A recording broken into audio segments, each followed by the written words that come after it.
Na mambo vipi mtongo nguvu, ni mimi mtangazaji wako Kevo TV, na kukumbusha usisahau kusubscribe channel yetu na kulike na kushare na kucomment ili kupata habari zinazotrend mtandaoni zaidi na zaidi.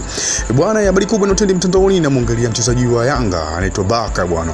Limemkuta jambo zito sana. Tunajua kabisa mechi ya juzi bwana walicheza na Mbeya City ambao wakasuru bila. Lakini bwana, habari kubwa sasa iliyomkuta Ubwamba bwana, imemkuta hukumu moja hatari sana. Tunajua kabisa ile mechi iliisha kwa bila, lakini ilitokea na kasoro fulani Baka kumchezea rafu mchezaji wa Mbeya City. Sasa ile kitu bwana imefuatiliwa kwa undani zaidi, imekutwa ni kosa kubwa sana. Kwa hiyo amefungiwa mechi 5 achezi mchezaji wa Yanga Afrika Baka.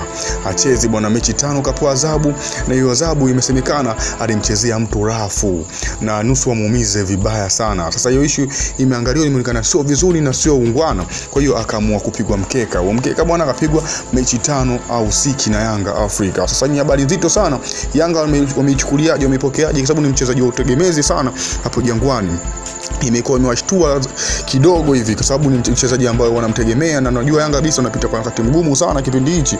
Itakuwa ni jambo gumu sana kwa mchezaji wa utegemezi kabisa. Unajua kabisa akikosekana Baka pale nyuma, mambo yanakuwa ni yasio mambo, yanakuwa ni aibu. Unajua mchezaji kama huyu tegemezi wa Yanga Afrika kupewa adhabu mechi 5 inakuwa ni jambo la kuhuzunisha, kwa sababu ni mchezaji wanamtegemea kwa kila jambo, ni mchezaji ambaye anayejulia Yanga afanye nini. Kwa hiyo ni pigo kubwa sana kwa wana Yanga, mchezaji huyu kukosa mechi 5. Itakuwaje? Yanga watajipangaje kwa habari hii?